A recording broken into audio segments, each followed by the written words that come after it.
ऐसे ही एक अनुपम इतिहास की रचना के लिए ब्रह्मा जी ने आपका चयन किया है। इस महान कार्य के लिए समस्त संसारवासी युगों युगों तक आपके ऋणी रहेंगे और आपकी पूजा करते रहेंगे। मैं ये भी देख रहा हूं कि आगे चलकर ऐसे घटना चक्र होने वाले हैं जिसमें स्वयं आपको भी एक मुख्य भूमिका निभानी होगी। तुम्हारे द्वारा प्रभु राम के महान आदर्श चरित्र का वर्णन किया जाना निश्चित है। इसलिए ये काव्य शक्ति तुम्हें प्रदान की गई है कि तुम नारद द्वारा बताए गए भगवान श्री राम के उज्जवल चरित्र को रामायण नाम से काव्यबद्ध करो।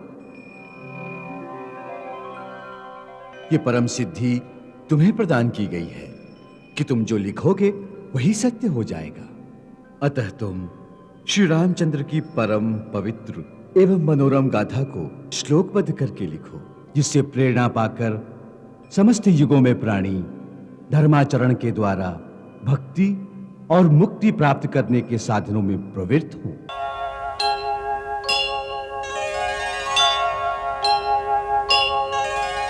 भगवान, आपके आश्रम में आने से ऐसा लगता है जैसे सारे तीर्थों का पुण्य एक साथ मिल गया हो। हे देव, कई दिनों से अंतर में यह प्रेरणा हो रही है कि लोक कल्याण के लिए एक आदर्श चरित्र के इतिहास की रचना की जाए। यह जानने के लिए कि आज की सृष्टि में ऐसा महामानव कौन है जिसके चरित्र का वर्णन करने से संसार का कल्याण हो, मानव उससे शिक्षा ग्रहण करे और उसके द्वारा जो उपदेश दिया जाए वो धर्म, अर्थ, काम और मोक्ष प्रदान करने वाला हो। ऐसे पात्र का चिंतन करते हुए मन बार-बार आपके चरणों की ओर आकर्षित हो रहा था, क्योंकि आप सर्वदा तीनों लोकों में स्वच्छंद विचरते हैं।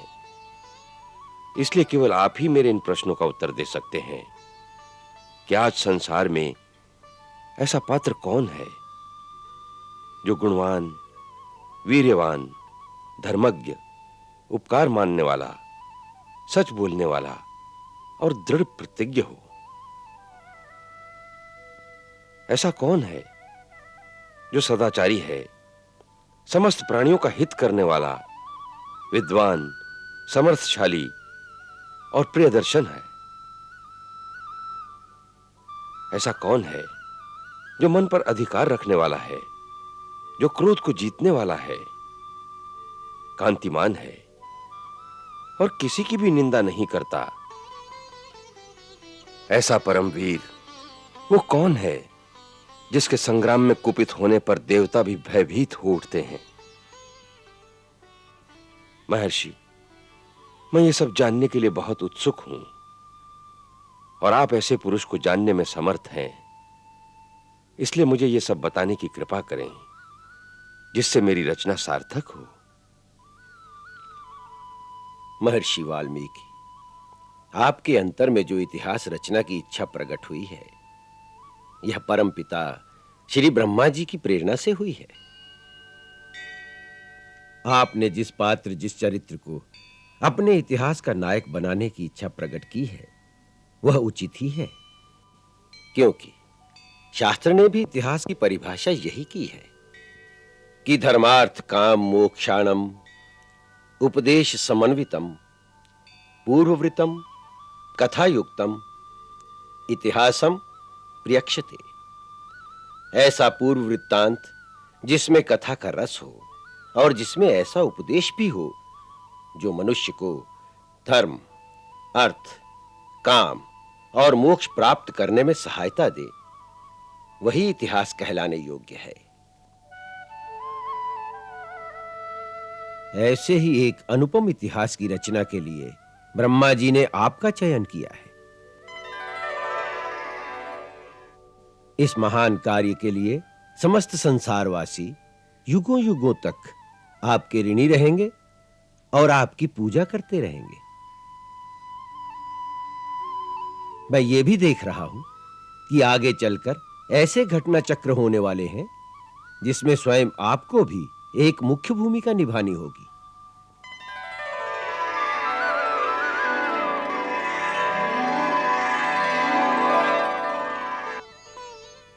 मुझे देवऋषि? हाँ महर्षि, आप भी उस इतिहास के एक महत्वपूर्ण पात्र होंगे। परंतु आपने मुझे यह तो बताया ही नहीं कि उस इतिहास का नायक कौन होगा। अब मैं आपके उसी प्रश्न का उत्तर देता हूं कि जो गुण आपने वर्णन किए हैं, उन समस्त गुणों को धारण करने वाले आज तीनों लोकों में एक ही महापुरुष हैं। कौन है वो?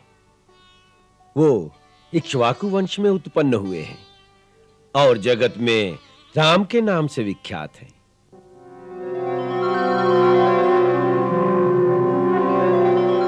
श्री राम। वे ही मन को वश में रखने वाला, महाकांतिवान, बलवान, धैर्यवान और जितेंद्रिय है। वो धर्म के ज्ञाता, सत्य प्रतिज्ञ, प्रजा की हित साधना में लगे हुए यशस्वी, ज्ञानी और पवित्र हैं। जिस तरह नदियां समुद्र में आकर मिलती हैं, उसी तरह सारे गुण श्री राम में आकर मिलते हैं। वो गंभीरता में समुद्र और धैर्य में हिमालय के समान है। वे भगवान विष्णु की तरह बलवान हैं। वे क्रोध में कालाग्नि के समान और क्षमा में पृथ्वी के सदृश है। अपने पिता के वचन की रक्षा के लिए 14 वर्ष का वनवास काटने के पश्चात अभी-अभी उनका राज्याभिषेक हुआ है और इस समय उनकी प्रजा रामराज का सुख भोग रही है। श्री राम कथा से बढ़कर संसार में दूसरी कोई कथा नहीं होगी। महर्षि, क्या बताऊं? ये श्री राम कथा अपूर्व है, अनुपम है, कल्याणकारी है, सब सुखदाई है। नारद की बखानी लीला नैनन में छवि सी आवे। चित राम के रस में भी जो कछु गावन को बुलावे।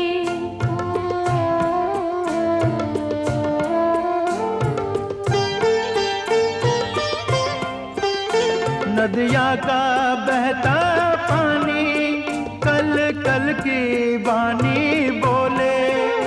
वहाँ पे कल क्रंच का जोड़ा कामातुर होकर डोले।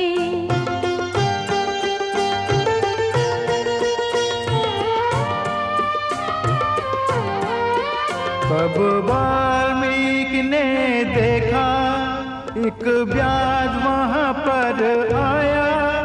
रत क्रीड़ा करते जोड़े पर निर्मम ने बाण चलाया।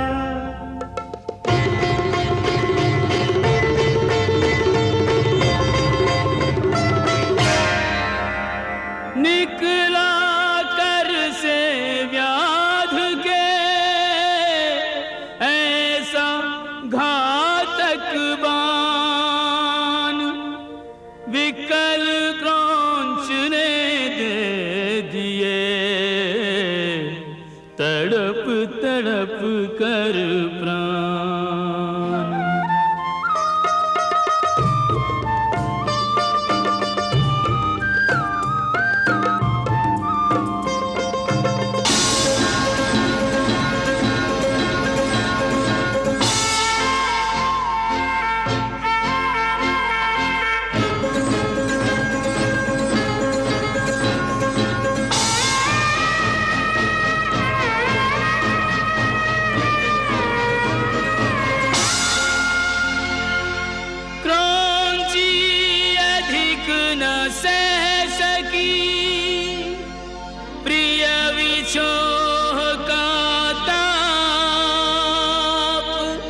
ऋषि ने पंछी देख मृत दिया बधिक को श्राप। मां निषाद प्रतिष्ठां त्वम् अगमा शाश्वती समा यत् क्रौंच मिथुनादेकम् अवधीह काम मोहितम्। पल भर शांति न पाएगा तू जीवन भर व्याकुल।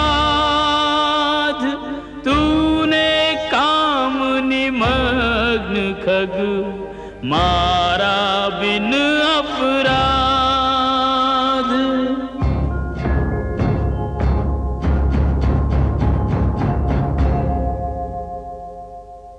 आए आश्रम अनमने मुनिवर अधिक अधीर,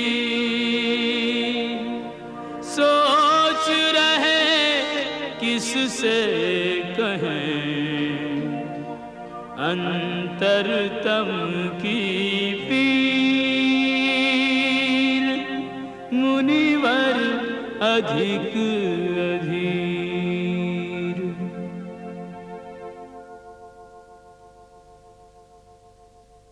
गुरुदेव,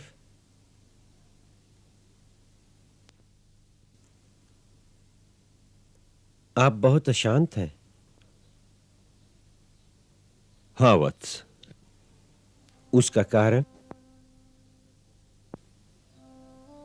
सर्वप्रथम तो ये कि हम इस क्रौंची की व्यथा से भावना में बह गए और हमने जो क्रोध किया वो तपस्या के नियम के विरुद्ध है। हमें क्रोध नहीं करना चाहिए था।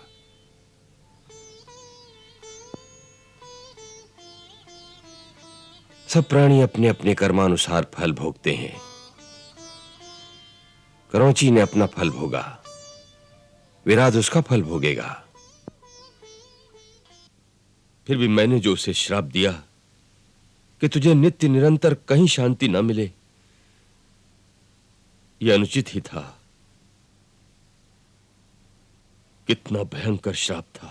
मां निषाद प्रतिष्ठां त्वम् अगमा शाश्वती समा यत् क्रौंच मिथुनादेकम् अवधीह काम मोहित।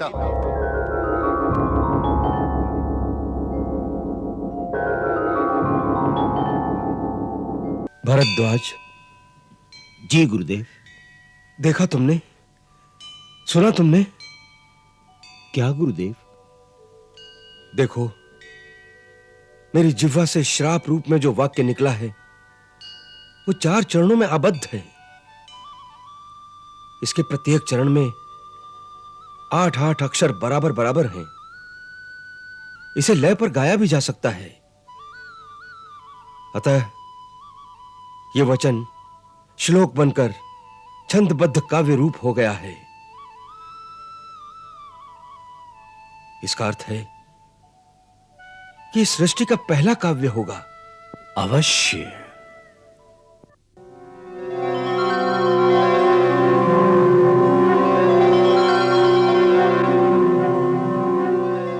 प्रणाम ब्रह्मदेव।